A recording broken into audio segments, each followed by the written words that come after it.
E aí galera, tudo bem com vocês? Vamos aí para mais uma edição do 6x1 Responde, que é aquele quadro onde vocês fazem perguntas, eu as respondo no vídeo, você vem aqui nos comentários e faz uma outra pergunta para que eu responda na semana que vem, e assim a gente vai se retroalimentando até o fim dos tempos. Então desde o início eu peço para você deixar o like no vídeo, se inscrever no canal caso ainda não seja inscrito e usar os comentários para opinar sobre cada um dos assuntos e também para fazer a sua pergunta para a semana que vem. Sempre lembrando que esse vídeo é feito com patrocínio do OneFootball, que é o maior aplicativo sobre futebol do planeta. Nele você encontra tudo que envolve esse universo do futebol, são notícias, estatísticas, transferências, vídeos, transmissão de alguns campeonatos como o francês e o alemão. O OneFootball é um aplicativo totalmente gratuito, está disponível tanto para Android quanto para iOS e o link para você baixá-lo está aqui na descrição do vídeo. Começo com a pergunta do David Bertolin. Você concorda com o comentário do Roger Flores, onde ele diz que se o Rômulo continuar jogando de meia esquerda vai acabar com o futebol dele? David, obrigado pela pergunta. Eu concordo quando a gente analisa qual é o melhor posicionamento para o Rômulo em campo. Durante toda a carreira ele nunca foi meia armador, às vezes ele até jogou como um meia mais ofensivo, mas num esquema completamente diferente, e ele para armar o time não me parece ser a escolha mais inteligente. O Rômulo sempre funcionou melhor como um segundo volante, um cara que ajuda na marcação e também ajuda na construção de jogo. Então eu acho que a posição dele seria onde hoje joga o Matheus Barbosa. Só que essa fala do Roger dizendo que o Rômulo não pode jogar como meia esquerda, que isso acaba com o futebol dele, desconsidera uma questão muito simples. O Rômulo no Cruzeiro, ele só jogou como meia esquerda. Todas as partidas. As que ele entrou no segundo tempo, ele sempre fez esse mesmo papel como meia. Então naqueles jogos que o Rômulo entrou e ele estava sendo elogiado por todo mundo, o problema não era o posicionamento. Ali era mérito dele. Agora que ele está jogando mal, o problema é posicionamento? Isso é incoerente. Eu acredito que é um jogador que pode nos ajudar e eu espero que nos ajude. Eu espero que esses jogos ruins que ele fez contra o América sejam apenas aí um ponto fora da curva, tá? Porque ele vinha de atuações muito boas. Espero que o Rômulo faça uma ótima Série B, mas penso que o lugar onde ele mais vai ajudar o time do Cruzeiro é como segundo volante, né? O tal do box to box, como esse segundo homem de meio campo. O Adriano mais recuado, o Rômulo e um meia do lado, porque aí o nosso time vai ficar mais criativo. E quem vai ser esse meia? Pode ser o Marcinho, pode ser o Claudinho, pode ser o Marco Antônio. Dos três eu gostaria de ver o Marco Antônio jogando. E eventualmente, quando o Cruzeiro for fazer um jogo contra um adversário mais forte fora de casa, eu até acho que seja interessante você entrar ali com 3 volantes e o Rômulo fazendo o papel, né, de um jogador mais avançado ali na ligação, como ele está fazendo. Só que a escalação base do Cruzeiro, principalmente para jogos em casa, quando a gente vai pegar times retrancados, eu acho que o melhor lugar para o Rômulo é como segundo homem mesmo. O Thiago Valeriano pergunta: você acha que o fato de não ter mais a imprensa acompanhando os treinos tem deixado os técnicos mais livres para insistir em determinados jogadores e não colocar outros? Por exemplo, será que se a imprensa estivesse acompanhando os treinos, veriam que o Nonoca é do mesmo nível do Jadson, mas o Tigrão só relaciona o Orelha? Thiago, obrigado pela pergunta. Infelizmente eu não acredito que a imprensa tenha esse poder todo para fazer um técnico mudar a sua escalação apenas por estarem ou não observando os treinamentos, tá? Até porque essa coisa de treino fechado não é após a pandemia, isso já existia há muito tempo, né? E eu, inclusive, sou favorável à ideia de que os treinos sejam fechados. Eu acho que o produto que a torcida, que a imprensa, que a gente tem que saber, que a gente tem que ver, é o jogo. O treinamento é um lugar de trabalho, é um lugar de correção. Eu não acho que tenha a necessidade da imprensa ficar no centro de treinamento. Com relação aos nomes que você citou, Nonoca e Jadson,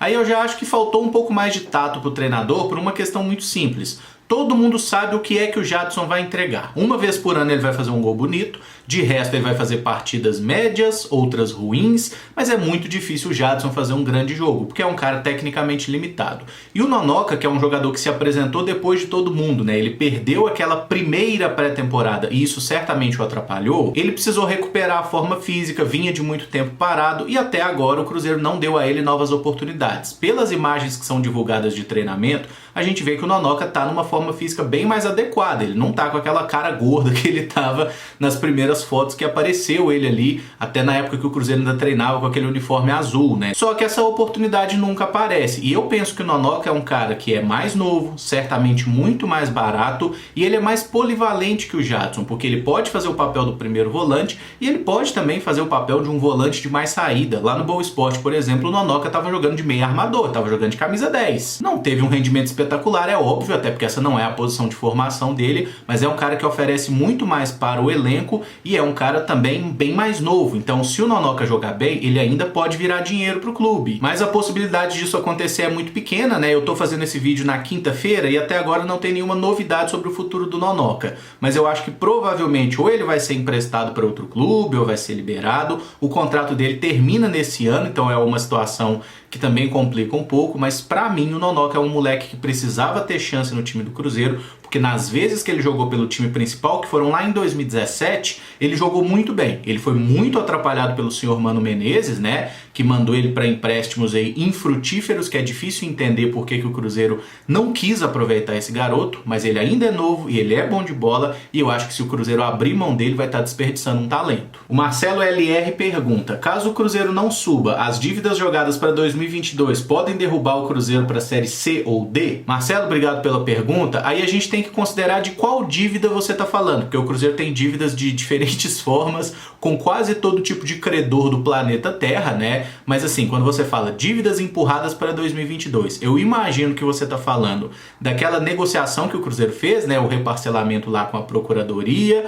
Tem isso também que o Cruzeiro tem que pagar. Tem aquelas dívidas com o Dodô e com o Fred que vão começar a ser pagas em 2022. E essas dívidas especificamente não vão gerar pra gente rebaixamento nem pra Série C nem pra Série D. Porque não são dívidas imputadas na causa esportiva, tá? Essas são dívidas que podem gerar basicamente penhora de bens, bloqueio de receitas, né? E no caso daquela dívida com a Procuradoria, que o Cruzeiro fez um acordo e recebeu ali mais de 150 milhões de desconto, né, para fazer o parcelamento. Nesse caso, se o Cruzeiro não pagar, ele perde o parcelamento, perde o desconto e ainda tem multa por cima. Então não gera rebaixamento direto, mas vai gerar um aumento tão grande na dívida que pode, consequentemente, virar um rebaixamento por insucesso dentro de campo também. Pela incapacidade mesmo de montar um time forte, estando com ainda mais dívida do que a gente já tem hoje, né? O que é que pode gerar rebaixamento para o Cruzeiro neste momento? A dívida do Denilson, né? O volante, a mesma dívida que nos fez perder 6 pontos na última temporada.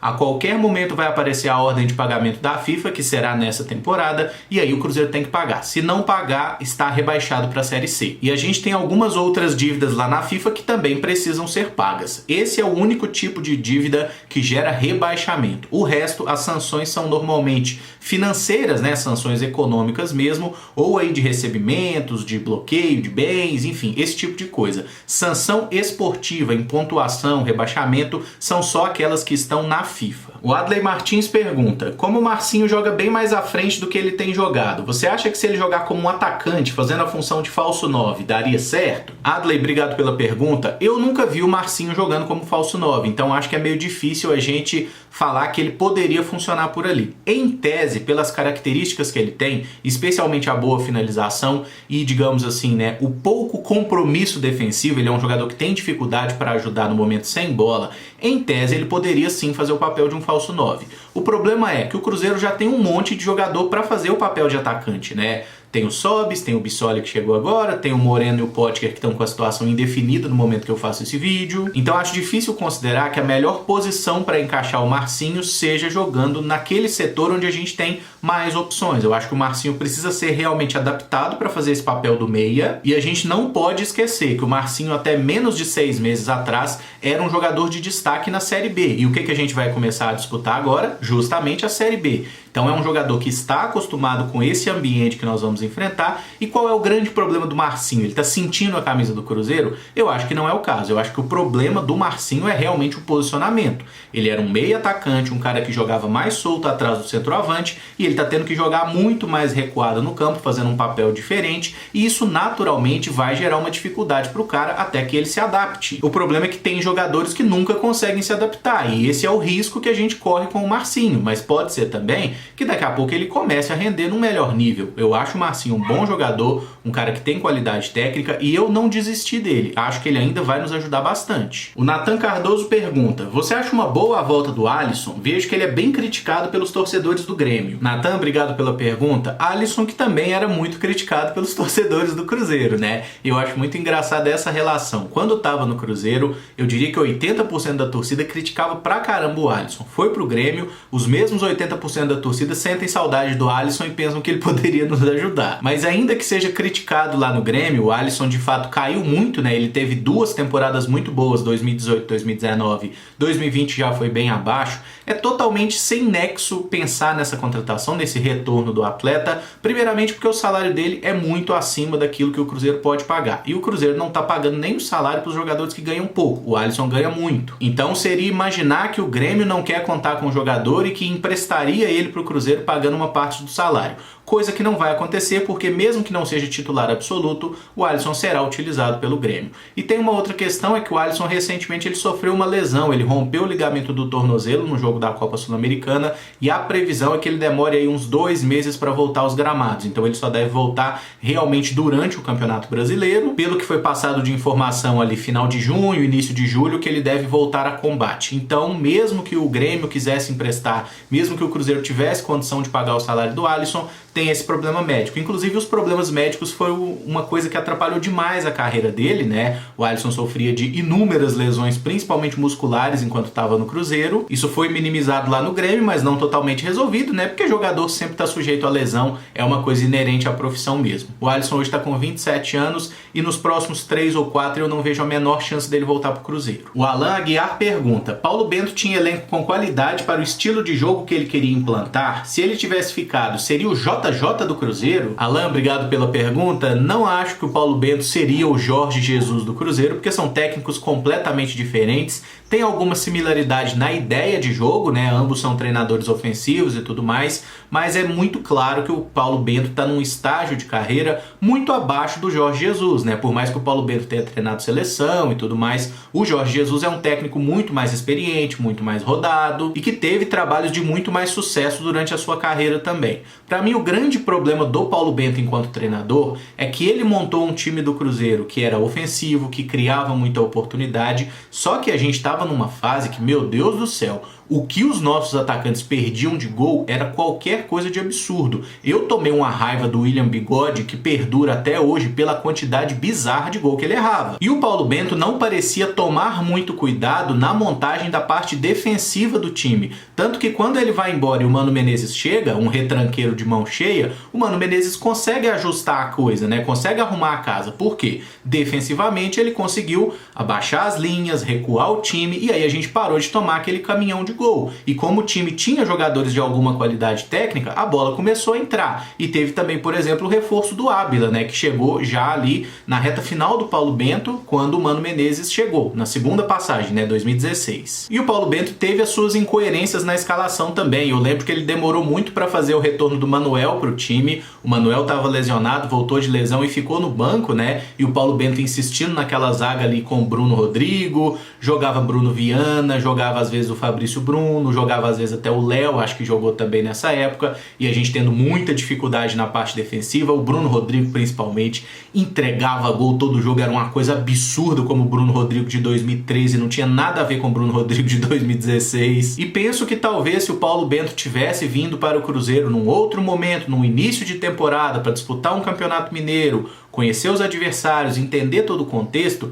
ele poderia ter feito sim um trabalho de muito sucesso. Mas ele chegou depois de uma perda de campeonato mineiro na semifinal pro América, né? Cenário inclusive parecido com o que a gente vive hoje. Chegou já durante o Campeonato Brasileiro, não teve muito tempo para treinar, para arrumar o time, e aí a gente era aquele time que criava muito no ataque, dava todo o espaço do mundo na defesa, e normalmente isso dá errado. Então eu acho que a passagem do português pelo Cruzeiro ela não foi boa, um pouco por culpa do elenco sim, mas um pouco por culpa dele também, né? Que ele tinha ali a convicção de jogo dele, montava o time daquela forma agressiva, que eu particularmente gostava de ver, mas o resultado não vinha, e quando o resultado não vem, nenhum treinador vai ficar, não tem trabalho que se sustente sem vitória. Dress Striker DF pergunta: você acha que se em 97 o Cruzeiro não tivesse contratado aqueles 3 jogadores para apenas disputarem o Mundial contra o Borussia e tivesse mantido o time que ganhou a Libertadores, teríamos vencido o Mundial? Dress Striker, obrigado pela pergunta. É impossível a gente afirmar se teria vencido ou não. A questão é, o time que o Cruzeiro botou em campo no Mundial, ele claramente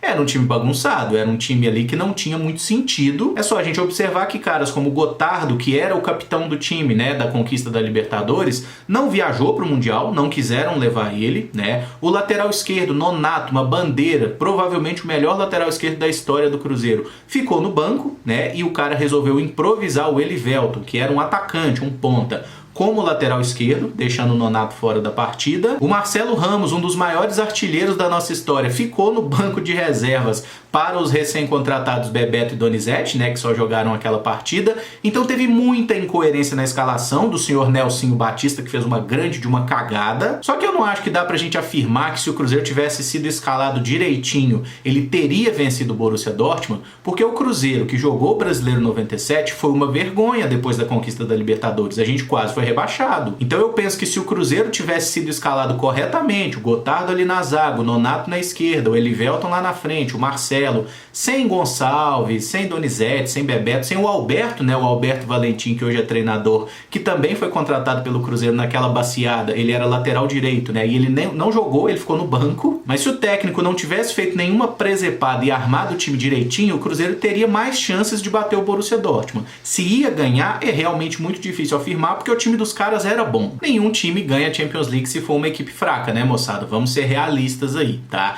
Então o Cruzeiro teria sim mais possibilidade, mas falar que a gente ganharia seria presunçoso da minha parte, tá? Eu acho que a gente teria mais chance e seria certamente um jogo bem mais equilibrado. Por fim, o Henrique Alves pergunta: o que a construção do estádio do nosso rival implicaria para o Cruzeiro e sua relação com a Minas Arena? Facilitaria os acordos? O Mineirão poderia ficar personalizado? Henrique, obrigado pela pergunta. Na teoria, não existe uma relação direta entre os fatos, né? Por quê? O Cruzeiro tem o seu contrato de utilização lá com o Mineirão, que pode ser eventual, pode ser um contrato fixo. O Atlético tem a relação deles com a Minas Arena. Não é assim uma questão direta, entendeu? Não é o Atlético saiu do Mineirão, logo tudo vai ficar pro Cruzeiro. Não, isso tem que ser conversado. Mas na prática, provavelmente essa relação entre Cruzeiro e Minas Arena será aproximada e as coisas serão mais fáceis da gente fazer. Por exemplo, se o Cruzeiro vira e fala aí, ó, eu quero botar cadeiras azuis no estádio todo, eu quero que agora o estádio tenha mais a cara de Cruzeiro, eu quero retirar as cadeiras atrás dos gols, né, para montar ali um setor popular, onde vai ter mais presença de torcida, um ingresso mais barato. Se o Cruzeiro é o único time que faz uso regular do Mineirão, isso é mais possível de ser feito. Ou alguém acha que o América vai começar a brotar torcedor agora para conseguir botar 40, 50, 60 mil pessoas no Mineirão? Não vai ser o caso, e o Atlético vai ter o estádio dele. Então eu acredito que a mudança do Atlético para o seu novo estádio vai também ser benéfica para o Cruzeiro, porque a Minas Arena vai precisar mais do Cruzeiro e o Cruzeiro vai seguir precisando da Minas Arena como já precisa. O Mineirão é a nossa casa. E imagino que com o tempo a gente verá sim o Mineirão mais personalizado com a cara do Cruzeiro, mas tudo isso tem que ser conversado, tá? Não existe uma relação direta, o Atlético não joga mais aqui, logo a Minas Arena fará todas as vontades do Cruzeiro. O negócio não funciona assim, né? Tem que ser bem conduzido, um processo bem conversado para que seja bom para todo mundo. E eu particularmente acho que não tem nenhum estádio melhor para o Cruzeiro jogar do que o Mineirão, tá? É a casa do Cruzeiro, o crescimento do nosso clube tem tudo a ver com, né, a levantada do Mineirão, né, o fato dele ter sido construído ali na década de 60. Então, para mim, a casa do Cruzeiro é o Mineirão, não tem nenhum lugar melhor. Se o Cruzeiro tivesse a possibilidade de construir um estádio próprio, ainda assim eu preferia que a gente jogasse no Mineirão, cara. Ali tem muita história do Cruzeiro e a gente não pode apagar isso. Encerro esse vídeo por aqui. Se você gostou, eu peço que deixe o like, se inscreva no canal caso ainda não seja inscrito e use os comentários para opinar sobre cada um dos temas aqui abordados e fazer a sua pergunta para a semana que vem. Muito obrigado por acompanhar, um abraço e até o próximo vídeo. Valeu!